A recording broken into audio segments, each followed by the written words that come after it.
Hey, what's up guys, it's your boy Belligerent Chef back with a brand new video. If you've read the title, you already know what we're making. If you haven't yet, or you're just dyslexic, then we're making garlic bread. If you don't know the names of the ingredients I'm throwing up on the counter, then the list of ingredients is in the description. But the very first thing we're going to do is set our oven at 375 degrees. The reason we're doing this first is because after we get everything ready, we want the oven to be ready just so we're not waiting for too long, and by the time we're finished, the oven should be preheated. Next thing we're going to do is make our spread. This consists of butter, parsley flakes, garlic, and salt. Very simple to make. I would suggest leaving out butter for about 3 hours just on the counter. This will soften it so you don't have to put it in the microwave, but if you just barely got it out of the fridge, just pop it in the microwave for like 15 seconds. You're going to pop about half a stick into a bowl. You can use more, but do not use less.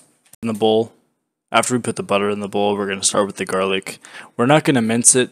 We want a little bit of chunks in there. I would suggest using 4 to 5 cloves minimum. Otherwise, you're going to have a very bland tasting bread.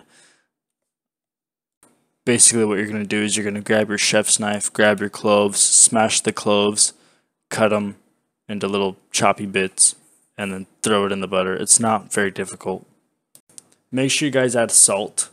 Make sure it's a decent amount of salt, otherwise your bread is going to get this syndrome called underwhelming garlic bread syndrome, which is the worst thing to ever happen to garlic bread.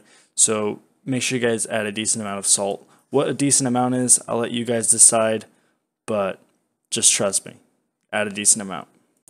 Next, we're going to add parsley flakes. To be honest, this does more for the presentation than it does for the flavor, but still add it, it's very important. Then you're going to mix all that up, add your cheese, and then mix it up again. After you're done, it should resemble something like this. Alright, when you guys go to the store, get some decent bread. Okay, don't go to the bread aisle where they have the different breads on the shelves and pick the bottom shelf white bread. No, this isn't how this works, okay? Go to the damn bakery, get you a decent loaf of French bread, alright? It's not that bad, it's not that much more expensive, and it tastes better, okay? Don't be lazy.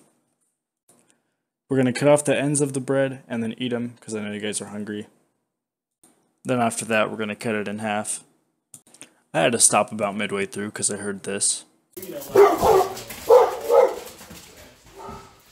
though we baby in Tarp House still, I had barely hit level 14. And of course there was nothing there, so I just went back to work. After you cut your bread in half, you're going to slather it with butter like it's one of your French girls. You're going to do both breads. This next part is optional, however it is recommended. After you're done slathering your butter on top, just throw some extra cheese on there. Not a whole lot, but just a little bit. After you're done with all that, we're going to make little tinfoil bread boats. These are very simple. You just start off with a long piece of tinfoil. Throw your bread on top, crimple up the sides, make sure it's, sitting above the bread, and then you're just going to kind of squeeze the ends together to make a little handle, and there you go, you got a little bread boat. Pretty simple. Pretty much as soon as I did that, the oven was already preheated. So what you're going to do next is open up the oven, let all of the heat escape, and then throw in your bread boats.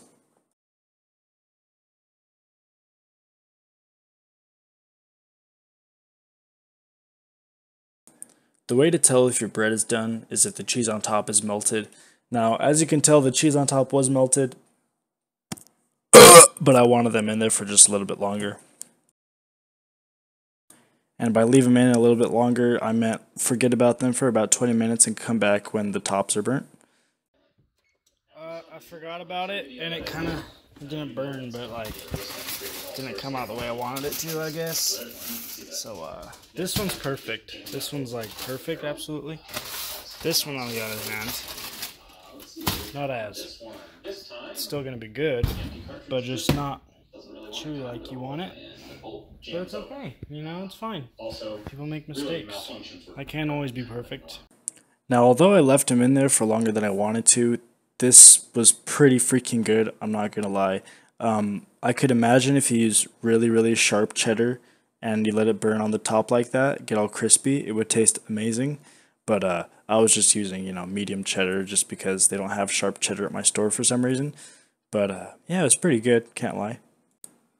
Now, although I did leave them in there for longer than I wanted to, the center where, you know, all the bread is was still, you know, bread texture. you could still eat it like bread. It wasn't super crispy like a crouton. It was pretty good. But yeah, that's pretty much it, guys. I hope you guys enjoyed the video. If you did, make sure you leave a like, subscribe, and a share. Okay, make sure you guys share it to all your friends that like garlic bread. Next week is going to be a burrito, so make sure you guys stay tuned. See you next time. Bitch start tripping, now I'm blue. Mega Man, I can't win for losing cause I got too many haters, man. Used to be the paper boy, grew up now I'm Mega Man. Player 1, player 2, show your ass what players do. Up, down, left, right, hit 'em with a stronger time.